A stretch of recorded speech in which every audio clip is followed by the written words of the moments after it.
Welcome everyone to the Diversity and Local History workshop for organizations. We will give it maybe another minute or two. Well, we're already too fast.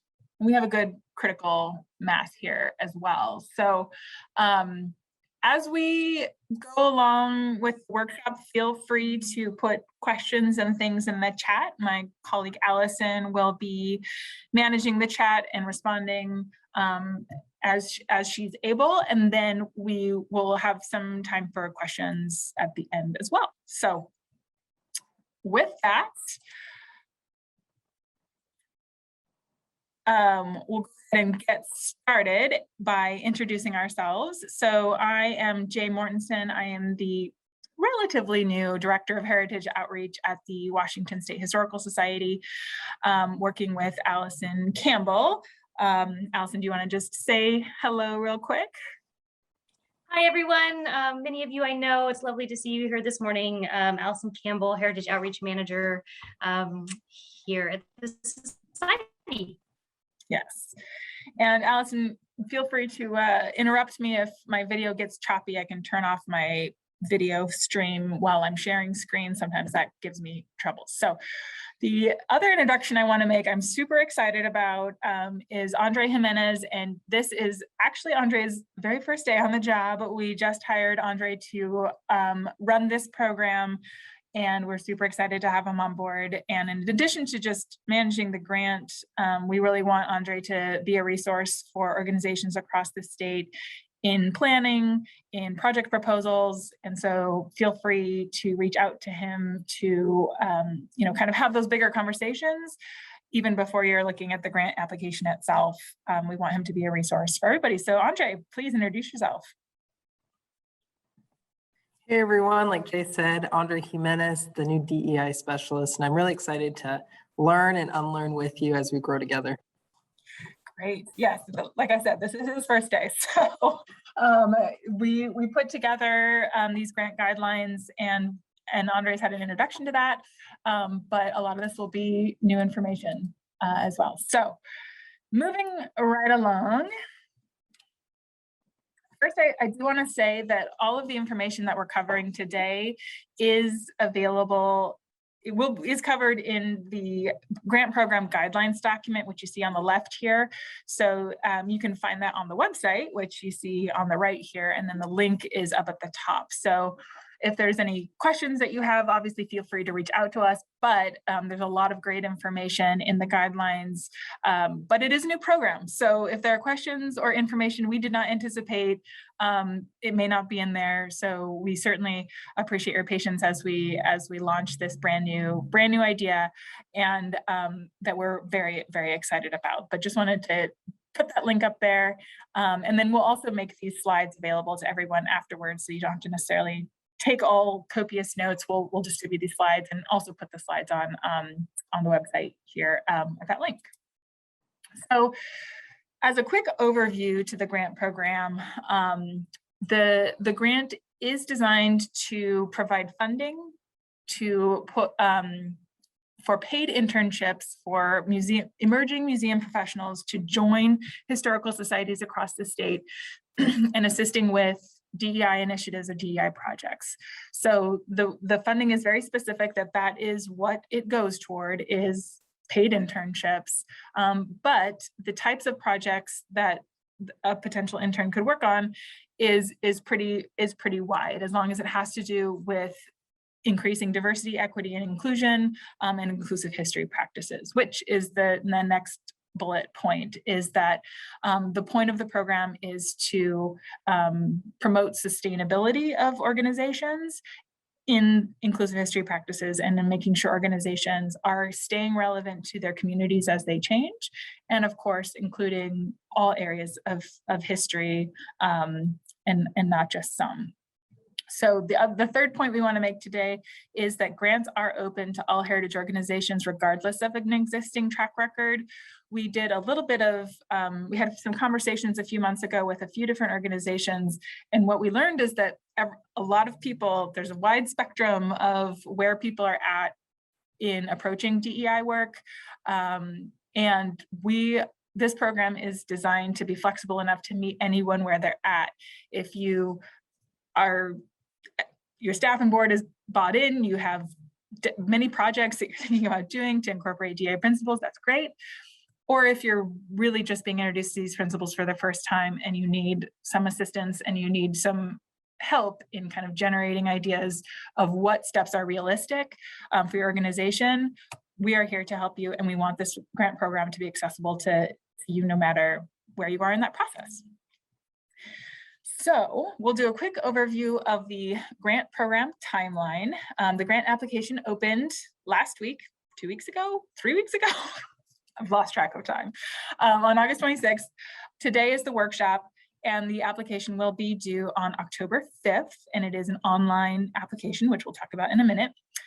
We will, the process that we have created is essentially a two-step process where organizations will propose a project, submit their application, and they will be selected.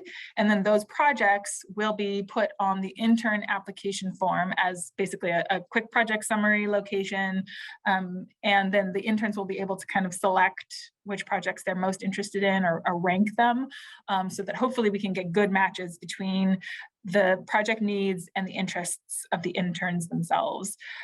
So there will be a bit of a transition period from getting those project proposals onto the internship application, but we want to open that application on October 25th.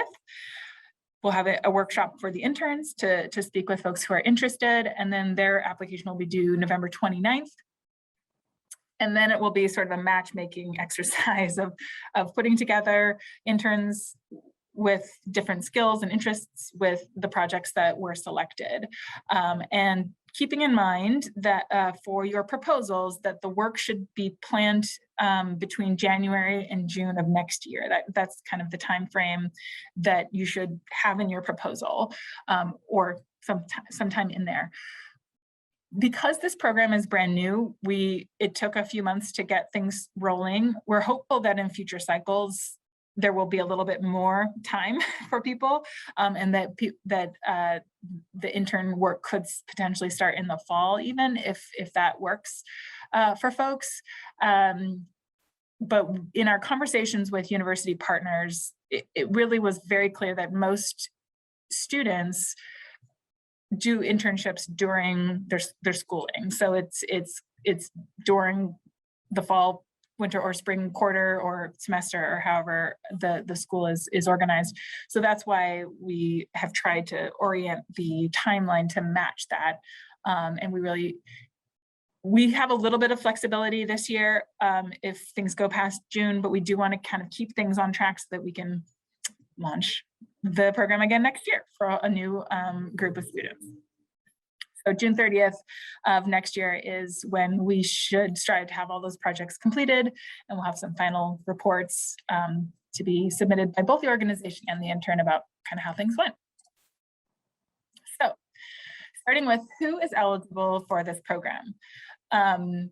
Nonprofit organizations, tribal organizations, and local government entities, which means a city or a county organization that have a mission to preserve and interpret history and heritage. So I think most everyone who registered for the workshop fits this description. There has been a question about, state entities are not eligible for this program. We really want to focus on local groups. We'll move along.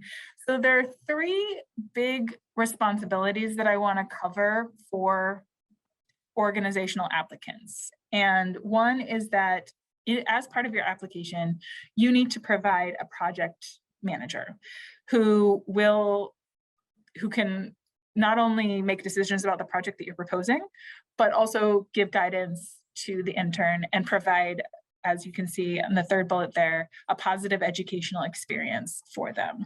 So this person ideally would have some professional training in museum studies or a related field, but that we realize that a lot of volunteer-run organizations may not have someone on staff like that, so that's not required. But ideally, we will have a project manager that can kind of give the intern participant, some professional development and guidance opportunities throughout the project. And so that in addition to doing the work of the project, they're having a great professional development experience as well.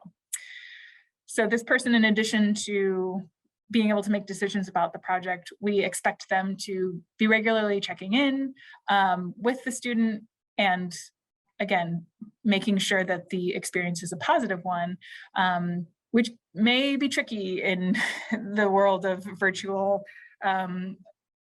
communication that we find ourselves in now. But if you need our support to kind of help facilitate any of that, let us know. We just want to make sure that there is a person at the organization who is taking responsibility for the project and taking responsibility for providing guidance and professional development for the intern. In all of our conversations with university partners that we've spoken to so far, that was a big piece of the conversation, was that they wanted to make sure that if they are sort of recommending their intern for a project or sending them to a historical society, that the student has a productive and positive experience. So if you ever have any issues with that or are worried about that, please check in with Andre or sooner rather than later. So if there's any issues or we think a match is not working out or something like that, we would much rather address that at the beginning than waiting 6 months and both parties not having the experience that they were hoping. Jay, can I just jump in really quick? Absolutely. I just want to also emphasize that our entire staff here at the State Historical Society is sort of ready and willing to support this program. And so you might have an intern in your working at your organization who's working on an exhibit. And, we're happy to call on our exhibit staff here, our exhibit designer, to have a meeting with you and that student just to answer questions and offer guidance. So, we also have the benefit of the incredible knowledge and professional experience of the folks here at the Historical Society that we're, within capacity, happy to lend to you all. Yes, no, that is a really important point that I definitely missed. So thank you, Allison. Yes, we want to provide a broad range of support to your organizations for these projects. The other responsibility of the grantees, selected grantees, is that you are required to pay the interns at least twice monthly. So this is not a situation where they're working for free for 6 months and you pay them at the end when you get your grant. You need to have funds on hand to pay the intern regularly. The grant itself is a reimbursement grant only. So that also means that you have to pay the intern first and then submit documentation of that payment to us. And then we kind of pay you back, reimburse you back. So that's kind of the broad strokes of how you actually kind of receive the funds. But again, you should have enough funding on hand that you're able to pay the intern. So I have just an example calculation here at the bottom. This does not have to be the hours and length of time that you select an intern for or propose an intern for. But for instance, one intern working 20 hours per week at $18 an hour is about $360 per week. And so you should anticipate to have at least $1,400 or $1,500 on hand liquid that you can pay the intern before you then send a reimbursement request to us. So we want to try to make it accessible for organizations that have smaller budgets. So we will work with you to reimburse you on a regular basis if that's needed. But it is really important that the interns are paid regularly and that they're not working without pay till the end of the project. Go ahead, Allison. Jay, can I jump in with a question that came from Aaron? Sure. And it looks like Damien also has that question. I know they're both either city or county organizations, so they have a standard payroll, and within the city of Lacey, they get paid once a month. Is this flexible and negotiable with the intern? Do you think that so a regular payment, but it might be once a month instead of twice a month? Yes, I think we can be flexible on that. The point of this was more an equity issue, because the internship being paid, I think, is a big step to making it accessible to more types of people. But sort of the ability to work for free is a privilege. And so we want to have this requirement that students are being paid regularly, so that if they need those funds, that they have them. So I think maybe that's something to add to the intern application, is whether or not that's a flexible thing for an intern. So that's actually a really good point. I think, yes, within sort of an organization's payroll parameters, I think we can be flexible with that, as long as the intern is comfortable with that. So great question. And then the third point I wanted to make about your responsibility as an applicant and eventual, hopefully, grantee, is that while the project itself should have clear goals and deliverables for the intern to work on. We don't really want it to be like, just go look at the archives, like something very nebulous and not well defined.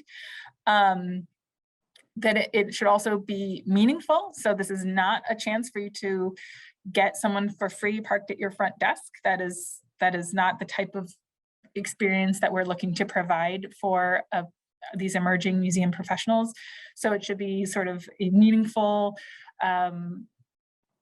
project that promotes DEI work within the organization, within interpretation, builds your audience, and promotes long-term sustainability of your organization. So again, we are here to help brainstorm ideas of projects that can do this. So if you're interested in improving your DEI work, but you don't really know where to start, let us know. Maybe the first round is maybe not the best round if you're just getting started, but we would love to have that conversation sooner rather than later, so that you are prepared to go ahead with the grant in the near future, because this program has been funded by the legislature and is a permanent program, which is very exciting. So it will be offered every year.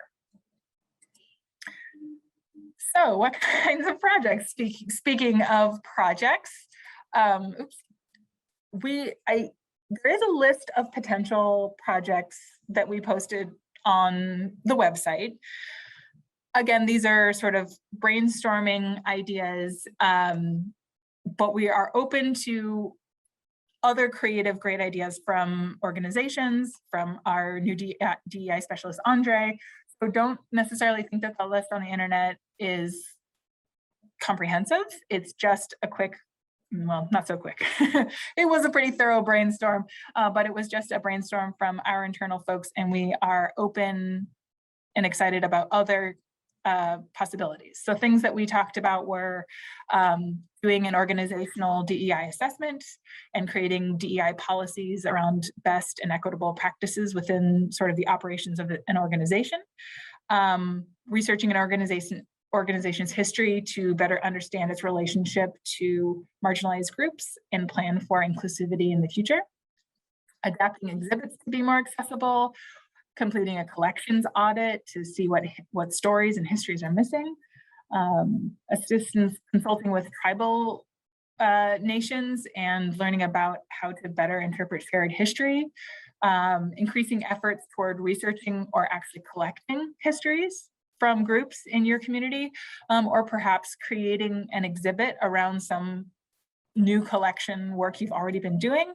And then one from Alethea, which some of you may know, is one idea is creating an inclusive style guide for exhibit text and exhibit panels and things like that. Just kind of, and that one sort of straddles between operations and exhibits, but like having those inclusive practices built into every piece of the work that you're doing is anything that relates to that is I think within the vein of what we're looking to provide with these projects. Any comments, Allison? Yeah, can I jump in and just share some thoughts from the chat? So, Erin, just for the record, everybody, in these first few minutes, your questions alone are so helpful and causing us to, helping us think more clearly and clarifying some things for us and bringing some issues up that we maybe haven't thought of. So we're so glad you're all here. So Erin was wondering about including, like, for this intern as part of their kind of job description, giving tours of exhibits that have DEI topics. And that may include some occasional, like, front desk backup, maybe covering somebody at lunch or something, I'm imagining, but it wouldn't be part of their, like, permanent job description. I can imagine a strong grant application might include involving this intern in developing that tour of that exhibit, versus, you know, simply giving the tour, but, you know, obviously implementing the program could be part of it. I don't know if Jay or Andre, you have any other kind of thoughts on that? Yeah, I would agree with you, Allison, that kind of giving a tour of material that's already been developed and exhibit material that's already been kind of posted feels a little less sort of meaty to me as a project for a student. But if there were a way for that student to be contributing to the content or doing some interpretation work, I think that could be a more competitive. Yeah, I can imagine even taking a tour that's already been written, but adapting it for a more kind of inquiry-based model, something like that. Could be a really interesting project for a student. So I think there's definitely something really valuable there. Yeah, absolutely. So, and then another question that came up, which we may want to save till the end, I'm sure other people have this question, and I'm not sure we have answers quite yet, is whether or not organizations would need to actually, like, onboard these interns as staff on their payroll, or if they can be treated sort of as contractors, as independent contractors. So we can maybe come back to that if you'd like, or if you have thoughts now, or if we have to get back to you on that. We may have to get back to you on that. We may have to speak with our fiscal folks just to make sure that we're giving you the correct information about how funds will be transferred. I do think, I think I would want to chat with our fiscal folks and maybe distribute that answer after the fact, if that's okay with people. I have a suspicion of what the answer is, but I will hold off until we confirm. Me too. I think we'll be able to be more flexible. I think there will be some flexibility, but we'll just confirm that. Yeah, for sure. Yep. All right. Any other questions or thoughts about potential project ideas that people want to discuss from the chat? And of course, we'll have questions at the end too. We'll have more time later as well. So. Yes, and I definitely second Allison's comment about thank you for bringing up ideas. Again, this is our first go at it, so we're learning as we go. All right, so once you have a good project idea in mind, then it kind of falls to you to craft a proposal in the application form for us. And the criteria are listed in a list in the guidelines document, but I've kind of organized them into different categories here of the things that we will be looking for in a successful grant application. So first and foremost, of course, is the diversity, equity, and inclusion piece of how effective your project is going to be in increasing your capacity to implement DEI principles and do DEI work. So those two bullet points are going to be really key in the project proposals. The second sort of category is the more logistical piece of, do we have those clear goals and deliverables outlined? Do you have the project manager on hand and the financial capacity to support the project? Even though you will be reimbursed in the future, you do need to have that financial capacity up front. And then a realistic scope and timeline for it. So have you sort of conceived of a project in a way that makes sense and is able to be accomplished by an intern in the period of time that is set forth by the program? And then the third category I have here is that future piece, that future planning, and how this project will sort of propel your organization forward, and also set you up for other future DEI work, whether that's another grant next year or in a year or two, or it's other DEI work that you already have planned, and this project is going to, prepare your organization to launch more work or be more effective with that future work, communicate to us how this grant project will help you in future planning. And then the fourth category there, just other additional considerations of geographical distribution of funds. That's not going to be scored, but it is something we will take into account as we review everything. And then of course, just the general quality and completeness of your application form as you submit it. So the application process. We will do a brief application walkthrough. We are doing okay on time, I think. But essentially, the application is available through the Heritage portal, which you can see the link there. And that will take you to a program called Flux. It's a grant making program that we use. It is a fairly comprehensive program, so it will take a little bit of time there will be a bit of a learning curve, but hopefully after today's walkthrough, we can help you with any confusion or issues that come up with this. But essentially, you do need to create a personal login, and it gets connected to your organization's sort of profile in the system. And that login can take a few days because we manually connect that on our end. So please don't try to set up your account the day before the grant is due, because you won't have time to get it processed and submitted. So it can take a few days to get your account set up, and you can't look at the form really until you get your account set up. So hopefully you're wanting to see the form sooner rather than later anyway. But multiple individuals can create a login that I can then tie to the same organization. So you can all work on the application form individually. You don't have to kind of share a login, and it does sort of lock it. Once, if someone's in there editing, you can't have two people editing at the same time. So it usually is pretty good about just allowing one person at a time to edit. And then you can also save and revisit your application in the Flux interface, so in the portal interface. So that is a really great tool. So this is what the login screen looks like, and I'm going to switch my share screen. Can you all see the new share screen? Might take a minute. This is Aretha Franklin on it. Good, okay. So first, this is the link to the portal that you'll see. If you're new, you go ahead and click here, create a new account, and this is just a note for folks that this program is open. Our other grant program that you might see some things about in the portal is Heritage Capital Projects, and that is currently closed. But the registration is very simple. You will select organization. You will affirm that you are an eligible organization. And then it just basically asks for your organization's information, and then your individual contact information.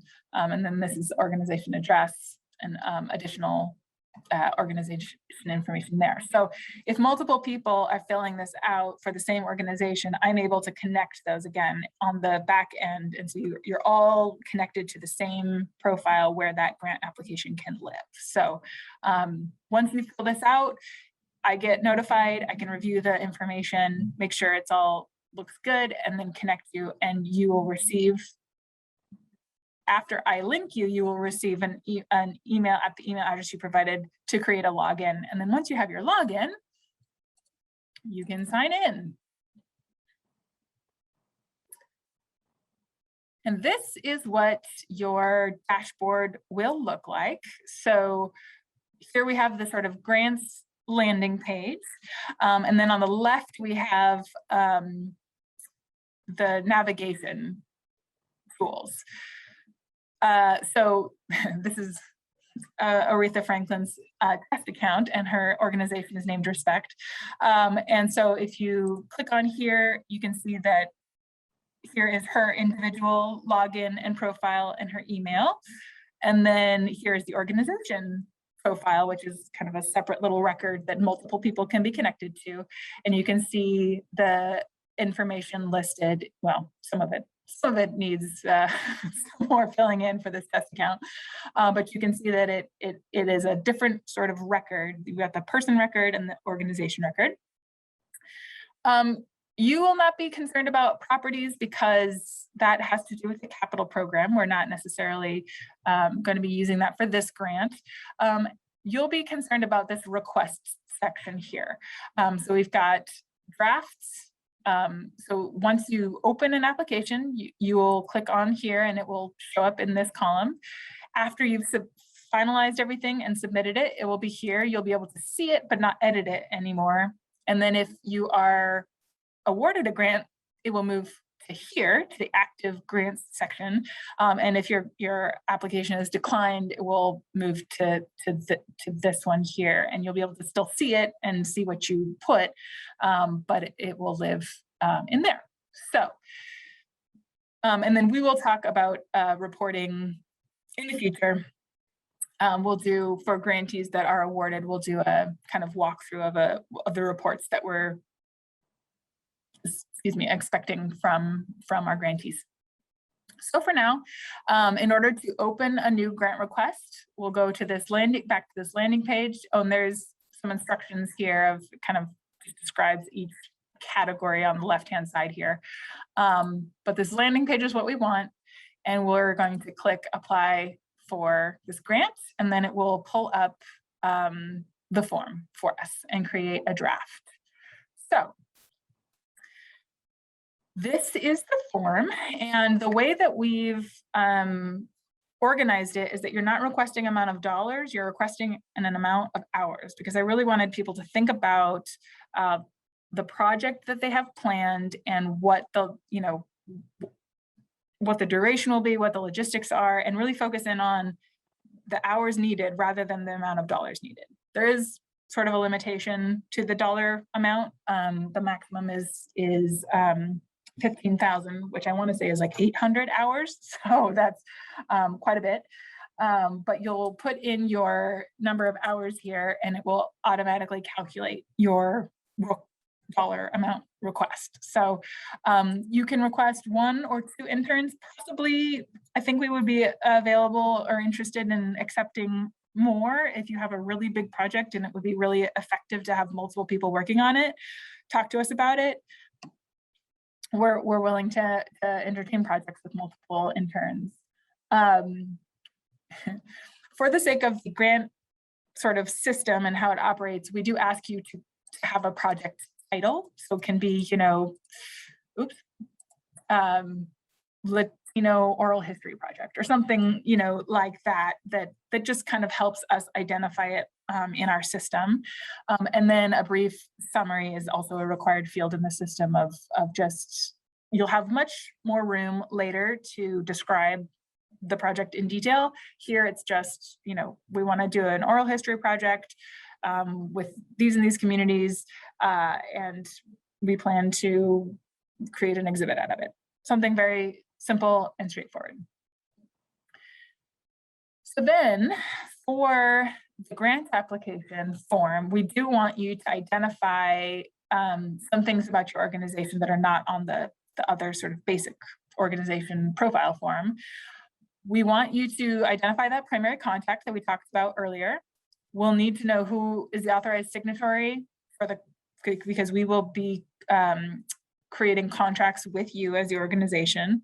That signatory should be whoever has the financial authority for your organization. Often that's like a board president, perhaps an executive director if they've been given that authority. Oh, sorry, I mixed it up. So I have 2, primary contact and project manager. The contact is the person who is going to be submitting reports, submitting reimbursement requests, kind of going to be doing the administration of the grant itself. The project manager is the person who's going to be working directly with the intern.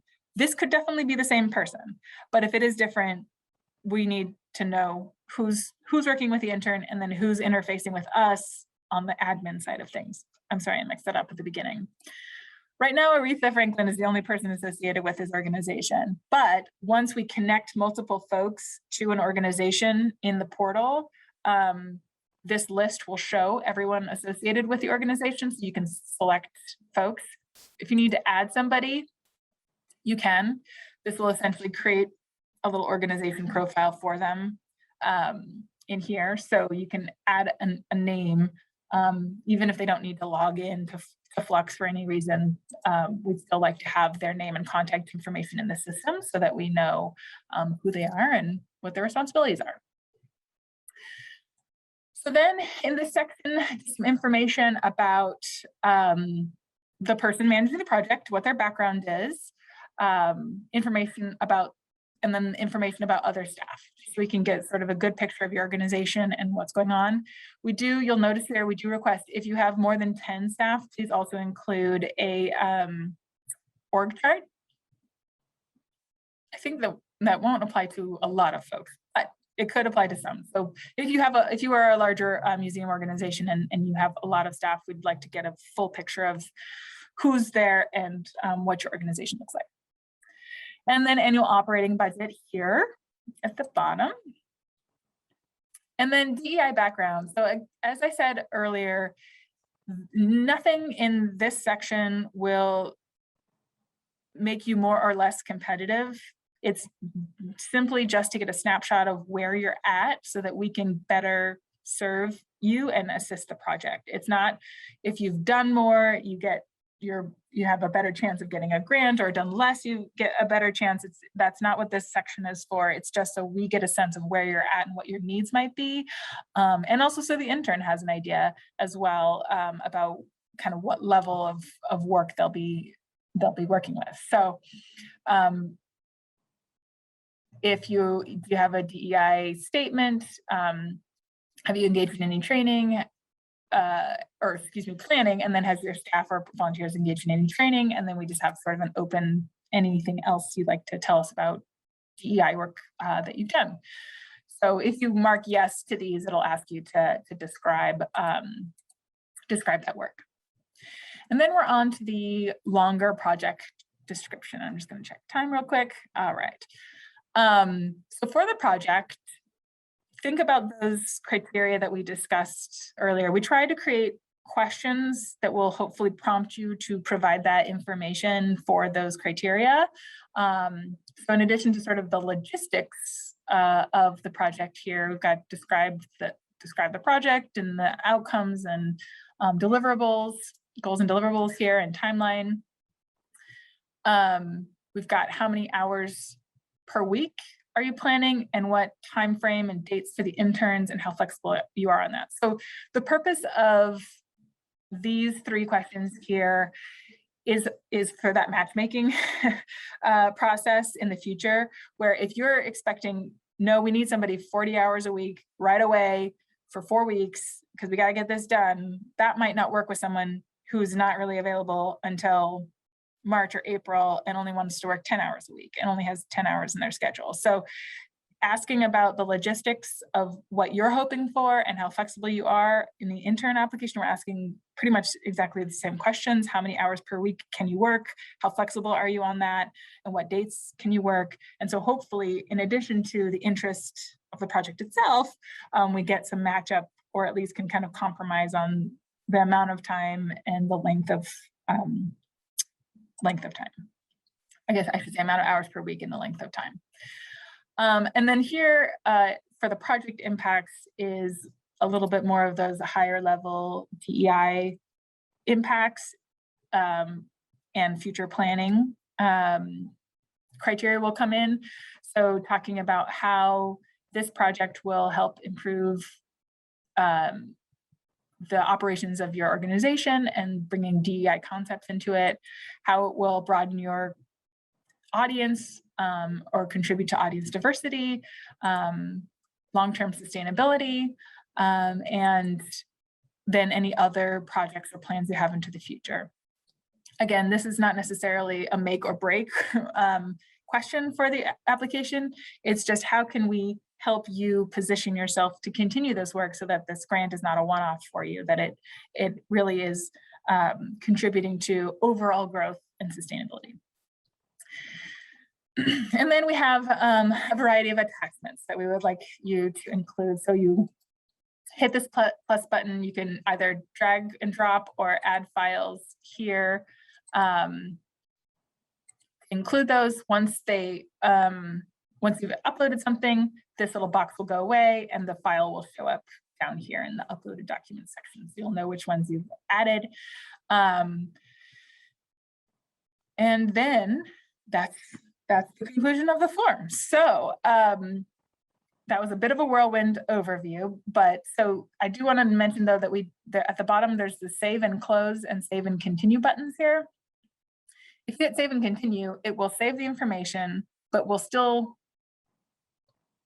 excuse me, keep you in the edit mode. If you hit save and close, it will close off the editing mode. So I'll just show you what that looks like. People get a little confused between saving and submitting, so I want to make sure you all understand, because if you don't hit submit, we won't know that you've completed it. So the spinning wheel is working. While we're waiting, oh, there we go. Okay, so you see now that we've got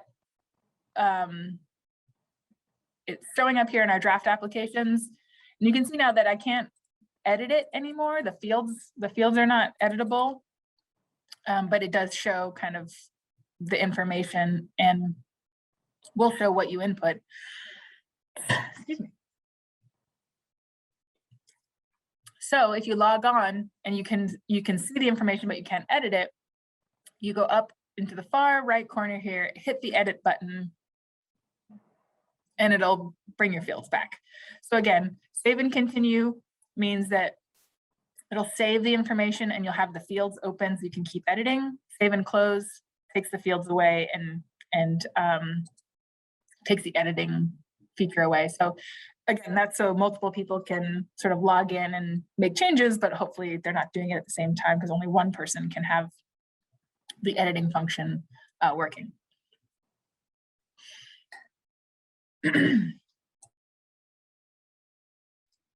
So the other thing I want to mention is the submit button is down here only when you're not in editing mode. So when you're done, everyone's reviewed it, everyone's logged in a couple of times, looked over everything, all the attachments are done. You save it and close it, and then you hit the submit button and we get a notification that you're done with your application and it's ready for review. So that's an important distinction between saving and submitting.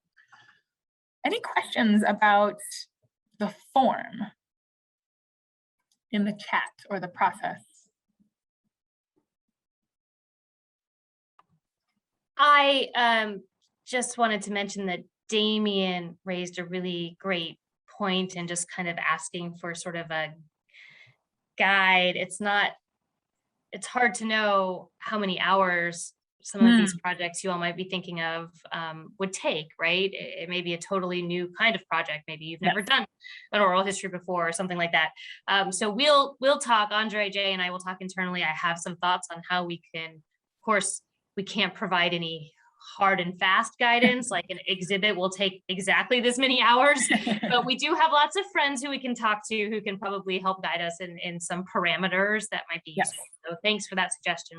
We'll work on that. Yeah. Great question. Yeah. And if you estimate a project is going to take 200 hours and you end up getting into it and be like, well, nope, this is going to take 4, like we will work with you to sort of redefine the parameters of your project so that it's realistic for the intern to figure, to finish in the time frame.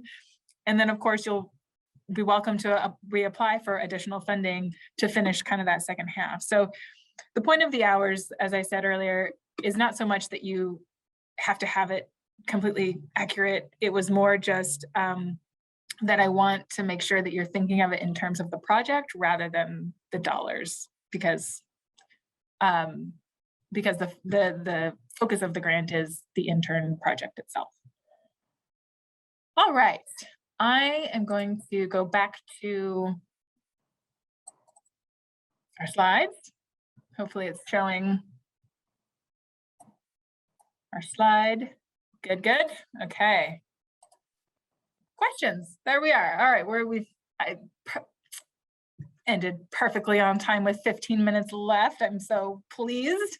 I did try to move quickly though, so if I did go quickly through any of the forms or any of the information, we can scroll back to previous slides if needed, but we'll just open it up for questions. It's a meeting, so you're welcome to sort of raise hand and we can unmute, or you can go ahead and just put questions in the chat. But I did want to just put our contact information up. Andre is the contact for this program.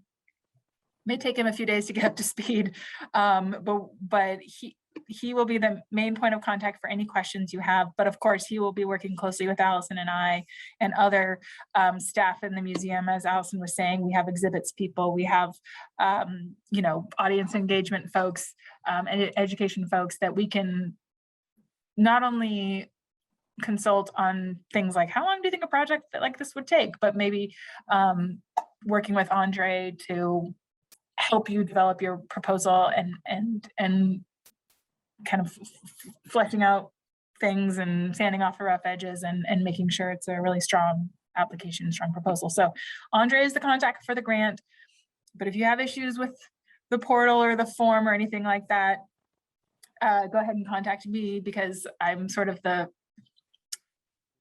Flux guru around here these days. Some things will be Flux based, like if you need a new password or something, you'll have to kind of work through the system on that.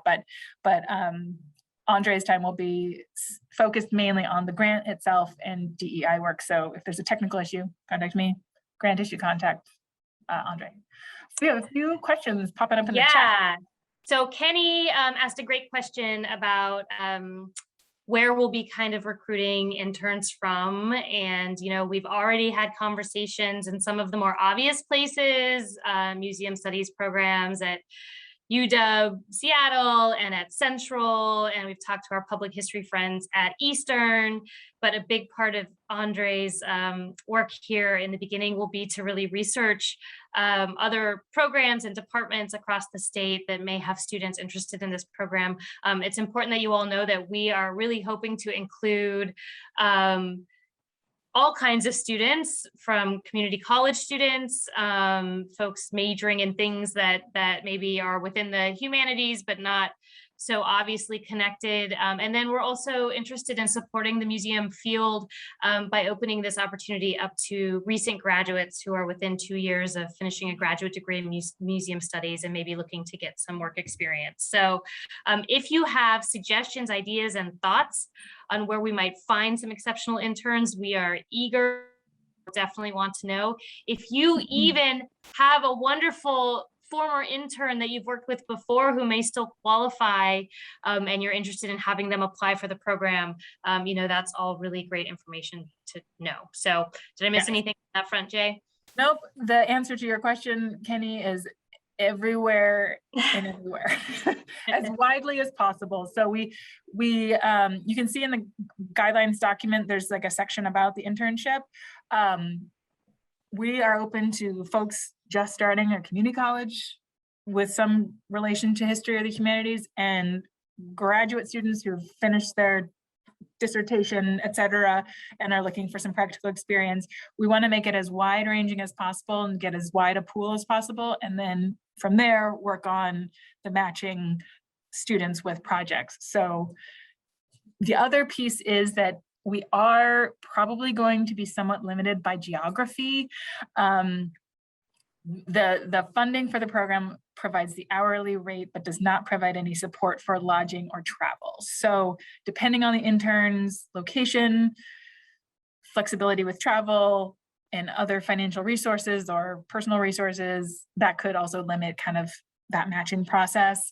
But that is important to understand that the program does not provide funding to take someone out of the UW Seattle program, put them in Spokane for 6 months with lodging. It is purely just the hourly rate. So we will work with you as much as we can to find good matches in local areas. So as wide a pool as we, again, can draw on geographic wise is helpful, so that organizations in any part of the state can have an intern interested who's nearby enough to participate. So great question.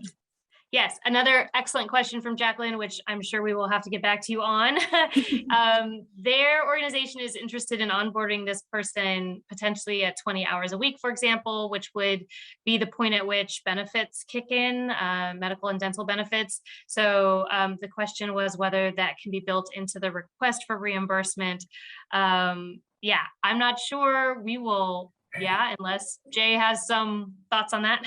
Nope, another really excellent question. But I don't want to give any information out before we talk to some fiscal folks and just give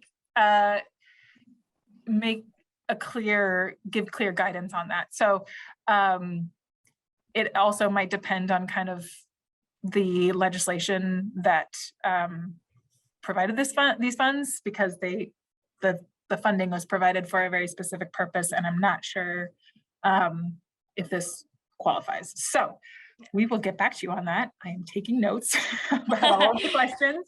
So thank you very much though for asking, because we need to know what we don't know. Yes, exactly. The question has come up a couple of times. What kind of turnaround time can organizations expect on that reimbursement once they submit their receipts? Great question. The reimbursements happen twice a month, on the 11th and the 26th, I want to say. So if you submit your reimbursement sort of about a week beforehand, you can expect within a week to a few days, as long as it's on that schedule. So that's something to be aware of, is that our financial department processes payments on the 11th and the 26th. So as long as you get it in sort of a few days beforehand and it's clear and you have provided the documentation that needs to be provided, we can go ahead and approve that, get it to fiscal, and they can make that payment within a few days. I think for the first couple of reimbursements, you might want to give yourself maybe more like a week, so that we have time to review it with you and make sure all the documentation is there. But yeah, so those are the dates to be aware of, and we will probably be requiring at least 3 or 4 days before that, so we have time to review. Great, and there's some additional excellent questions. Yes, we are aware that lots of particularly museology and museum studies programs require internships. And so it is possible for an intern to participate in this program and be paid and also fulfill their internship requirement for their academic program. As to whether or not they'll be kind of given the heads up that internship opportunities are local or remote, that will all be kind of part of the matchmaking process. So I think, Jay, do we have a question for the interns about how far they're willing to travel? I'm not sure that we do, but there's some way to get that kind of information. I thought we did. We can double check the form, but I think we did kind of put in there, are you willing and able to travel any distance?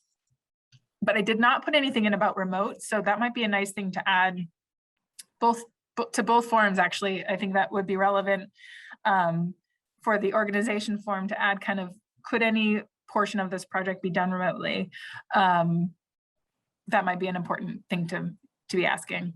And that was me being so optimistic and imagining by remote, Devonshire meant like far away distance wise, not like via Zoom. So yeah, I have also made a note that I know that a lot of your organizations have hosted virtual internships in the past year and a half, but many organizations have not yet kind of facilitated an internship remotely.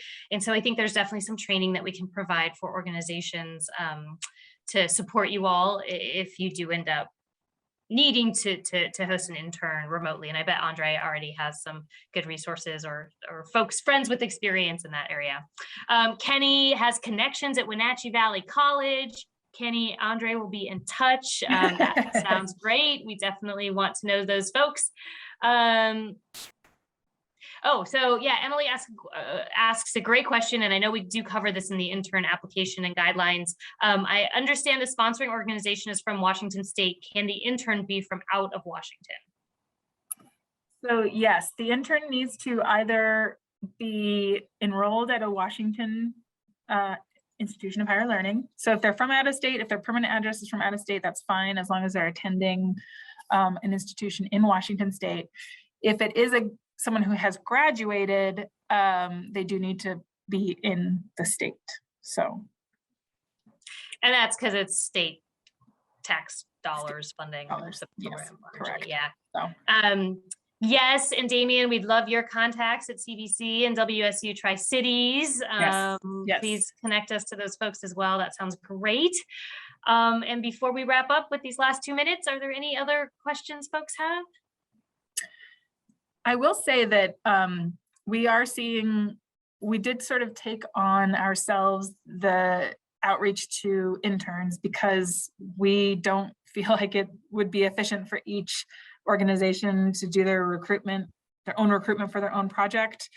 So part of Andre's work will be developing relationships with these universities and colleges, so that year after year, we're able to kind of promote the program and get the projects in front of students and continue those relationships.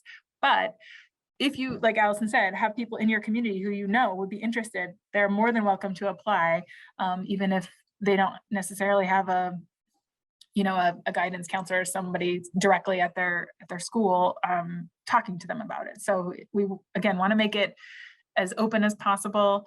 And we want to, at the Historical Society, establish those relationships with the schools that we can, so that we continue to grow those relationships over time and make the program sort of not bigger necessarily, but just make sure that people are aware of it and know that it's a resource that students can access year after year, no matter kind of what year they're graduating or what year they need their internship, or what time of year they need their internship.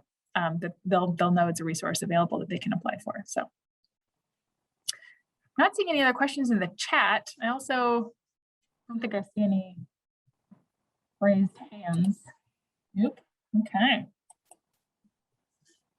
Any other last question? Thank you again. Thank you all for the questions that you have raised that have been very helpful, and getting in just, again, things that we didn't know. So that is super helpful. All right, well, I think we can wrap up. So thank you everyone for attending. Again, please reach out if you have questions about your project or ideas you want to discuss. Andre's contact information is there.